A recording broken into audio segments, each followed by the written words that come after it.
बिस्मिल्लाहिर्रहमानिर्रहीम। अस्सलाम वालेकुम वरहमतुल्लाहि वबरकातुह। एक बेवा का अजीब किस्सा।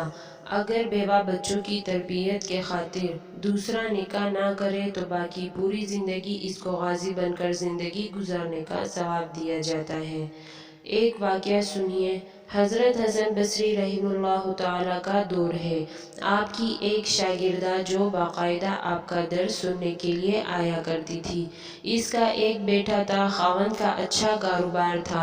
ये नेक औरत थी, इबादत गुजार खातून थी, बाकायदा दर्स सुनती और नेकी पर अपनी ज़िंदगी गुजारती थी। इस बेचारी का जवान में खावंद चल बसा। इसने दिल में सोचा कि एक बेटा है, अगर मैं दूसरा निकाह कर लूँगी तो मुझे खावंद मिल जाएगा, मगर बच्चे की ज़िंदगी बर्बाद हो जाएगी। पता नहीं वो इसके साथ क्या सलूक करेगा। अब वो जवान होने के करीब है, यही मेरा सहारा सही। लिहाजा ये सोचकर माँ ने जज्बात की कुर्बानी दी। ऐसी औरत के लिए हदीस पाक में आया है कि जो इस तरह अगली शादी ना करे और बच्चों की तरबियत और हिफाजत के लिए इसी तरह ज़िंदगी गुजारे तो बाकी पूरी ज़िंदगी इसको गाजी बनकर ज़िंदगी गुजारने का सवाब दिया जाएगा, क्योंकि वो जिहाद कर रही है अपने नफ्स के खिलाफ। वो माँ घर में बच्चे का पूरा ख्याल रखती थी, लेकिन ये बच्चा जब घर से बाहर निकल जाता तो माँ से निगरानी ना हो पाती। अब इसके पास माल की भी कोई कमी नहीं थी, उठती हुई जवानी भी थी। ये जवानी दीवानी और मस्तानी होती है। चुनाचा वो बच्चा बुरी सोहबत में गिरफ्तार हो गया, शबाब और शराब के कामों में मसरूफ़ हो गया। माँ बराबर समझाती, लेकिन बच्चे पर कुछ असर ना होता। वो इनको हज़रत हसन बसरी रहमतुल्लाह ताला के पास लेकर आती।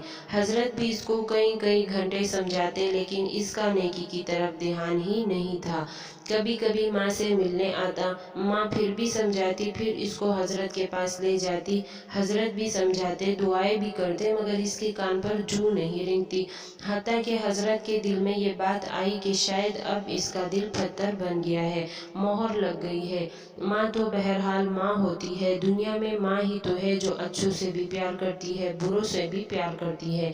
इसकी नज़र में तो इसके बच्चे बच्चे ही होते हैं।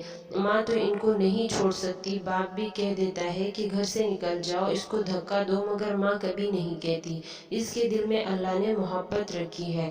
चुनाचा माँ इसके लिए फिर खाना बना कर देती है, इसके लिए दरवाज़ा खोलती है और फिर प्यार से समझाती है, मेरे बेटे ने एक बंजा ज़िंदगी अच्छी कर ले। अब देखिए अल्लाह की शान कि कई साल बुरे कामों में लग कर इसने सेहत भी तबाह कर ली और दौलत भी तबाह कर दी। इसके जिस्म में बीमारियां पैदा हो गई। डॉक्टरों ने बीमारी भी लाइलाज बतलाई। अब उठने की भी सकत नहीं रही और बिस्तर पर पड़ गया। इतना कमज़ोर हो गया कि अब इसको आखिरत का सफ़र सामने नज़र आने लगा। माँ फिर पास बैठी हुई मोहब्बत से समझा रही है, मेरे बेटे अब तूने जो ज़िंदगी का हशर कर लिया है वो तो कर लिया, अब भी वक़्त है तू माफ़ी मांग ले, तौबा कर ले, अल्लाह गुनाहों को माफ़ करने वाला है। जब माँ ने प्यार और मोहब्बत से समझाया तो इसके दिल पर कुछ असर हुआ।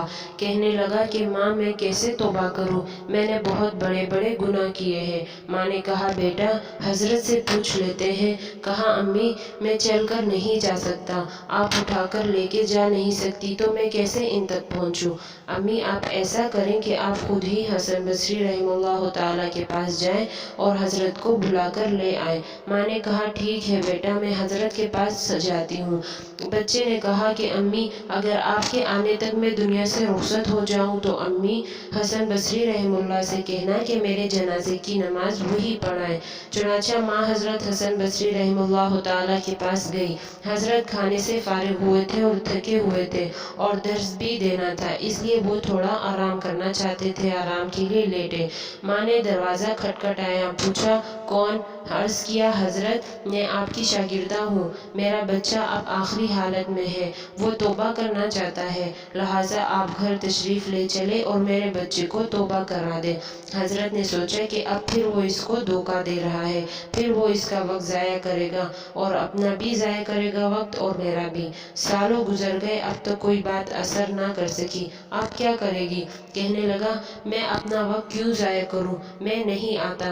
माँ ने कहा हज़रत इसने اس نے تو یہ بھی کہا ہے کہ میرا انتقال ہو جائے تو میرے جنازے کی نماز حسن بصری رحمہ اللہ تعالیٰ پڑھائیں۔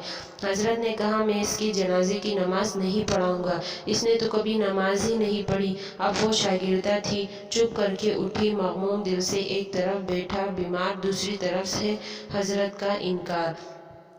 اس کا غم تو دگنا ہو گیا تھا۔ وہ بیچاری آنکھوں میں آنسو لیے اپنے گھر واپس آئی۔ بچے نے ماں کو زاروں قطار روتا ہوا دیکھا۔ اب اس کا دل اور موم ہو گیا۔ کہنے لگا امی آپ کیوں اتنا زاروں قطار رو رہی ہے؟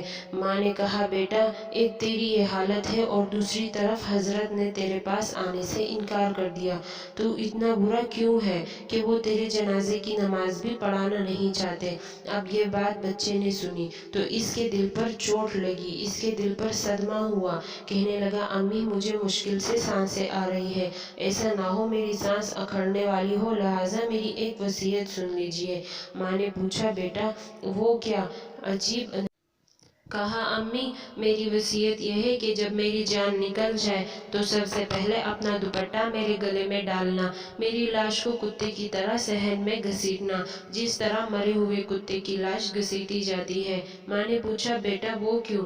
کہا امی اس لیے کہ دنیا والوں کو پتہ چل جائے کہ جو اپنے رب کا نافرمان اور ماں باپ کا نافرمان ہوتا ہے اس کا انجام یہ ہوا کرتا ہے۔ اور امی مجھے قبرستان میں دفن نہ کرنا۔ ماں نے کہا بیٹا تجھے قبرستان میں دفن کیوں نہ کروں؟ کہا امی مجھے اسی صحن میں دفن کر دینا، نہ ہو کہ میرے گناہوں کی وجہ سے قبرستان کے مردوں کو تکلیف پہنچے۔ جس وقت نوجوان نے ٹوٹے دل سے عاجزی کی یہ بات کہی تو پروردگار کو اس کی یہ بات اتنی اچھی لگی کہ روح قبض ہو گئی۔ ابھی روح نکلی ہی تھی اور ماں اس کی آنکھیں بند کر رہی تھی کہ باہر سے دروازہ کھٹکھٹایا جاتا ہے۔ عورت نے اندر سے پوچھا کون ہے جس نے دروازہ کھٹکھٹایا؟ تو جواب آیا میں حسن بصری ہوں۔ کہا حضرت آپ کیسے؟ فرمایا جب میں نے تمہیں جواب دے دیا میں سو گیا، خواب میں اللہ رب العزت کا دیدار نصیب ہوا۔ پروردگار نے فرمایا کہ حسن بصری تو میرا کیسا ولی ہے، میرے ایک ولی کا جنازہ پڑھنے سے انکار کرتا ہے؟ میں سمجھ گیا کہ اللہ نے تیرے بیٹے کی توبہ کو قبول کر لیا ہے۔ تیرے بچے کی نماز جنازہ پڑھنے کے لیے حسن بصری رحمہ اللہ تعالیٰ کھڑا ہے۔ اللہ ہم سب کو توبہ کرنے کی توفیق دے۔ اجازت دیجیے، ملتے ہیں نئی ویڈیو کے ساتھ۔ اگر ہماری ویڈیو آپ کو پسند آتی ہے تو لائک شیئر کیجیے اور ہمارے چینل کو سبسکرائب کیجیے، بیل آئیکن کو دبائیں تاکہ ہماری نئی آنے والی ویڈیو آپ تک پہلے اور بآسانی پہنچ سکیں۔ خدا حافظ۔